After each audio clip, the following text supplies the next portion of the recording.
आदित्य खाख्लारि কোন হয় बे सावथालालाय सोर मेन उद्देश्य दाबिটো আছিল আমাৰ आदिवासी অসমত ट्राइबेल হ'ব লাগে सावथालिफ्रा दाहोना बायदि थाफैदों आसामाव बिथांमोना एसटि बिनो मोननायनि मोनथाय गैया गासैनिसिमबो आंनि अननाय आरो सिबिनायखौ खनसे जासिहरफिननाय जाबाय एक्चुअली दिनैहाय एसे साननो गोनां बाथ्राफोरखौ गोबां बाथ्रा बुंबाय आदिवासीनि आफादगिरिफोर बा आफादनि लिडारफोर बिथांमोना मा होनना बुंदों जों बर'नि आदित्य खाख्लारिया सोर एक्चुअली बे आदिवासीया मूर्ख आरो मोसौ ज्ञान आदित्य खाख्लारिया दिनैहाय जों ट्राइबेलनि आफादगिरि ट्राइबेल संघनि दिनैहाय बे आदित्य खाख्लारिखौ जुदि सिनायाबा होनबा दिनैहाय आसामाव माब्ला जोनोम जाया आरो ओमफ्राय बिथांमोननि आफादा माब्ला जोनोम जाया जुदि ट्राइबेलनि जुदि आफादगिरिखौ जुदि सिनाया ट्राइबेलनि जोंनि बर'नि आदित्य खाख्लारिखौ जुदि सिनायाबा होमब्लालाय मा आफाद दालायनो आरो मा आफाद सालायनो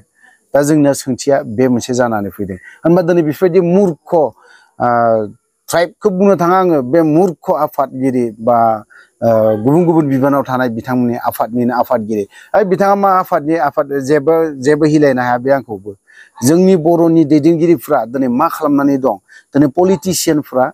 बिपिएफआनो जा इउपिपिएलआनो जा मोननै पलिटिशियान हान्जा दङ दिनै पलिटिशियानफोरनि देहायाव नाङाखै नामा आरो फरायसा आफाद जोंनाव माहारियारि आफाद मोननै दं बिथांमोना दिनै जेबो देहायाव नाङाखै नामा मानि माहारियारि आफाद जाखो दिनै आबसुआ 2 घन्टा 3 घन्टा दिनैहाय बिथांमोना धरना लायो दिनै गावजों गाव बुलाय दिनैहाय बेफोरबायदिनि सायाव मा खालामगोन बिराद गिदिर धरना लागोन गिदिर सोंखारिगोन लेथ्रा सोंखारिगोन इउपिपिएलनि जेनेरेल सेक्रेटारि बिथांमोनाबो बुंबावदों सोरबा जौ लोंदोंनो जोंनि इउपिपिएलआव जौ लोंनाय गैया आरो नोंथांमोना बेफोर खोथाखौ जुदि बुंलायबाय थानो जुदि सम दङब्ला दिनै आदित्य खाख्लारिखौ मानो बिनि एगेन्स्टआव बाथ्रा बुंबाय थादों दिनैहाय आदिवासीफ्रा दिनै बर' जाथिनि सायावहाय मा खोथा बुंबाय थादों आदित्य खाख्लारिखौ दिनै बेसेबां लेथ्रा बुंबाय थादों बेफोरनि सायाव बुंनांगौ बा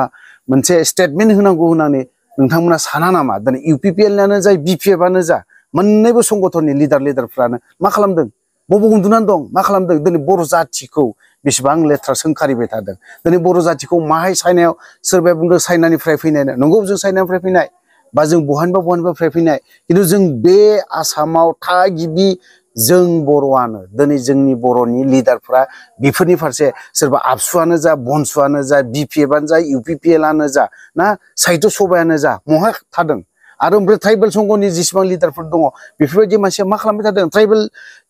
ट्राइबेल जनगोष्ठीनि मानसिफ्रा मा खालामबाय थादों बहा उन्दुना दं ओरैनो जोंनि माबा मोनसे जायोब्ला ट्राइबेलनि एगेन्स्टआव सोरबा जुदि माबा मोनसे बाथ्रा बुङोब्ला मानो बुंनो हायाखै मानो जेबो स्टेटमेन्ट होबावनो हायाखै ट्राइबेल दिनै आदित्य खाख्लारिखौ मानो आफादगिरि खालामनानै दोनदों जोंनि बर' जाथिखौ मानो बेफोरबायदि खालामना बुंजाहोबाय थानो जों सहायनो हाया जों बर' जातिखौ जुदि सोरबाया जुदि गुबुन नन ट्राइबेलफ्रा जुदि बेफोरबायदि लेथ्रा बुंगोन दिनैहाय बिसोरखौ दाहोनाफोर बायदि दिनै आसामाव साहा बिलाइ खानो थाखाय लाबोना दोनफैनाय हारिजों बेफोरबायदि जातिजों जुदि जों बर'फ्रा जुदि बेफोरबायदि बाथ्रा बुंजाबाय थानांगौबा बेसेबां सहायनो बेसेबां खुदै मन'नो दिनै सासे आदिवासीया मा बुंदों मूर्खसो बे आदिवासीया मूर्खसो बिनि गियानाव जेबो गैया जों बर'आ बेयाव बेसेबां सननिफ्राय थाया बेसेबां मायथाइनिफ्राय थाया आं बुंनांगौ दरखार गैया बेखौ जों बर'नि दैदेनगिरिफ्रा गासैबो मिथिगौ आरो जेसेबां बर'नि आफादफोरा मा फिसा आफाद गोबां दं मा खालामदों जेबोखौनो बुंनो हाया माथो बे आदिवासी सासे खोथा बुंनायखौनो लाजिनानै बे आदिवासीनि एगेन्स्टआव बाथ्रा बुङोब्ला मान सन्मान जोबजानो गिनानै दिनैहाय बेफोरखिनि बाथ्राखौ जेबोखौनो बुंनो हाया बर'नि दैदेनगिरिफ्रा मूर्ख गोजान मूर्ख होननानै बुंजाजोबगोन मूर्ख जेबो गैया गावजों गाव पलिटिक्स गावबा गावनि पावार आरो गाद्दिखौ लानो लुबैनानैनो दिनै बिथांमोना गावजों गाव दिनै हारिखौनो दिनै बेसेबां लेथ्रा बुंदों दिनै बिथांमोना एसटि मोननो सिगाङाव एसटिखौ मानो दानना लाबावखो मानोथो फोजोबना लाखो दिनै आरो मानो सेकेन्ड टाइम एसटिखौ दिनै सावथालि जातिफ्रालाय मानो एसटि बिफिननो गोनां जादों मानोथो गाबख्रावबाय थादों मानि थाखाय गाबख्रावबाय थादों दिनैनि दिनावलाय दिनै मेघालय माबा मणिपुर बायदियाव नाय माबायदि दावहा सोलिगासिनो दं बेफोरबायदि दावहाया कान्ट्रिजों कान्ट्रिसो सोलिलायोमोन जोंनि आसामाव बेफोरबायदिबो दावहा जायाखै जागोन सानसे समाव बेफोरबायदि सम सफैगोन बेफोरबायदिनिबो खिन्थु दिनै लाजिनांथाव मोनफा जे इनडाइरेक्टलि डाइरेक्टखौनो सासे एटेक खालामदों अनलि बर' जाथिखौ एटेक खालामदों बियो दिनै दावहा नाङोबा नांगोन बे टाइपनि खोथाखौ बुंदों सोर लिडारा दिनै बेफोरबायदिनि फारसे मा स्टेटमेन्ट होदों खमसे खम मैया दाखालिनो होदों दिनै होनो हायामोन हाया मा खालामदों 1 घन्टा टाइम दिनै 5 मिनिट दिनैहाय फेरेंगा मोनबायदि गबिन्द मोना हारिनि बेसेबां नांग्रामोन प्रमद बर' मोना दिनैहाय जेसेबां दिनै डिभाइड आसाम 50-50 होनग्रामोन हाग्रामामोन बायदियाबो दिनैहाय हारिनि थाखाय बेसेबां सेक्रिफाइस खालामनायमोन दिनै बिसोर दिनैनि दिनाव गाद्दिखौ लुबैनानै दिनै जाथिखौ बावजोबनो हमबाय नामा बिपिएफनि लिडारफ्राबो बावजोब्बाय नामा आबसुनि लिडारफ्राबो दिनै हारिनि खोथा बुङोमोन बावजोब्बाय नामा दिनैनि दिनावनो सानसेयावनो सासे आदिबासिजों लेथ्रा लेथ्रा बुंजागोन लेथ्रा लेथ्रा खोनासंनांगोन सोर खोनासंनांगोन जों बर'नि सानैसो लिडार गावनि गाद्दिखौल' लुबैग्रा लुबैसुलाफोरनि थाखायनो बेखिनि बाथ्राखौ जों बर' जाथिया खोनासंनो गोनां जादों जों बर' सेंग्राफोर लाइमोनफोर दिनै गोजान गोजानाव फरायनो थाहैनाय बिथांमोना बेसेबां फन हरदों बेसेबां लाजिनांदों बिसोरनि फारसेबो खमसे खम सिन्था खालाम मानो सानाखै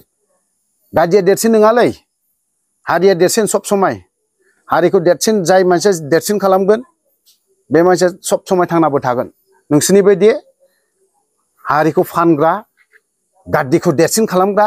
बेफोरबायदि लिडारफोरा बर' जाथियाव जोनोम दा मोनथों आरो बेफोरबायदि बर'नि लिडारबो दाजाथोंबो नांगौब्ला जोङो बे सेकेन्ड टाइमावहाय बर'निनो सासे आबादारि रावबो बिपिएफ जोंबो गैया इउपिपिएल जोंबो गैयै मानसिखौसो सापर्ट खालामनाया मोजां जागोन होननानै आं सानो बेफोरबायदि बिपिएफआनो होन इउपिपिएलआनो होन मोननै पार्टिखौबो सापर्ट खालामनानै जेबो लाब गैया दोननानैबो लाब गैया बेफोरबायदिखौ हारिया दिनैहाय सोरबा सासेजों दाहोना बायदि लाबोना दोनफैजानाय हारिजों दिनै जाथिजों दिनैहाय लेथ्रा लेथ्रा बुंनांगोन नों आंहा दिनै न'आव थाग्राफ्रा खोनासंनांगौ एनडिएफबि बर'फ्रा एनडिएफबि दंमोन बेसेबांबा गिदिर दावहा नांग्रा दिनै एनडिएफबिनि लिडारफ्राबो मा बुंनो बेफोरनि सायाव जेबो स्टेटमेन्ट होनो हाया ना गबिन्दआनो होनो हाफेरदों ना फेरेंगायानो होनो हाफेरदों होनो हाया गिख' दिनै बेफोरबायदिखौ दिनै बायदिसिना खोथा बुंनाय लगे लगेनो बिथांमोननो गाज्रिया जोबगोन नामखौ बिराद गिदिर गिदिर लानो लुबैगोन जियाल' हाबजोबना थाहैजोबदों एनडिएफबिनि लिडारफ्रा गासैबो दायफ्रा गासैबो बिसोरनो जब जोंनि एनडिएफबिनि गथ'फोरा दिनै दाय एनआइए केस नांना थानायफोरा बिसोरनि थाखायनो केस जाजोबनो गोनां जादों ओंखायनो जेलाव हाबना थाहैनाया मोजां फेरेंगायानो होन धीरेनानो होन गबिन्दआनो होन सोरबा सोरबायानो हाबजोबना थाहैजोब जाथिया बिदि लेथ्रा लेथ्रा बुंजाबाय थानो हायालै नोंसोरबादि लिडारफ्रा गाद्दिखौल' सानबाय थाबा जानाय नङा दिनैहाय आदिबासिया मा होनबावदों आदिबासिया मा होनबावदोंमोन सहायना थानो हानाय नङा सहायना थानो हाया बेफोरबायदिखौ खोनासङोबा थ' लोगोफोर आं दिनै जोबथारनायाव बारा खोथा बुंबावनो सानाखै गोबां खोथा बुंबावनो नागिरदोंमोन खिन्थु माखासे माबानि थाखाय आङो हमथाना थाबाय दिनैहाय एसामिसाव बुंबावनांगौमोन एसामिसावबो बुंबावाखै आङो थ' गासैबो बर' रायजो राजानाव आं क्षमा बानि माहा बिफिननाय थाफिनबाय मानो होनबा गाज्रि लेंगुवेज गाज्रि सोदोब बाहायनायनि थाखाय दिनैहाय जायफोर लिडारफोर जों खोनासंनो गोनां जानांनाया नैबे बिपिएफआनो होन इउपिपिएलआनो होन नैबे आबसुआनो होन सोरबा बनसुआनो होन सोरबा साहित्य सभायानो होन सोरबा नैबे गुबुन गुबुन लिडारफोरनि थाखायनो जोङो नै बेफोरबायदि बाथ्राखौ जों गोबां खोथा बुंजानो गोनां जादों जों जाम्बा जाम्थाब्लाबो दिनैहाय बेफोरबायदिनि खोथा एगेन्स्टआव बाथ्रा बुंबावदों जों दिनैहाय बर'नि दैदेनगिरिफ्रा सासेबो बुङाखै दिनैसिमबो दासिमबो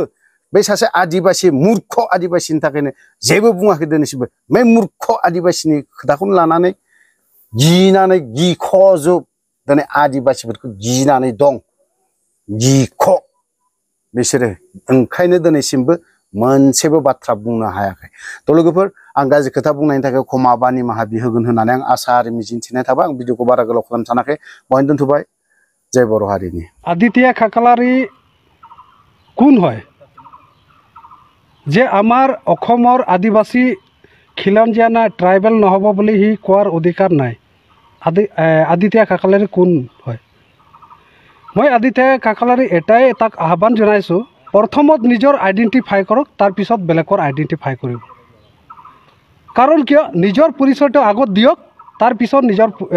বেলেগৰ পৰিচয়টো বেলেগৰ তাত দিব কাৰণ ভাৰতৰ প্ৰথম ট্ৰাইবেল কোন হয় এতিয়ালৈকে চিনি পোৱা নাই সি কি জানে সি সংবিধানে পঢ়া নাই ইয়াত চাওক কাৰণ আদিত্য খাখালাৰী আমিতো কোনোদিন কাৰো ওপৰত কাৰো বেয়া কথা আজি আদিবাসী কোনো জনগোষ্ঠী মানে বেলেগ জনগোষ্ঠীৰ ওপৰত আজিলৈকে মন্তব্য দিয়া নাই।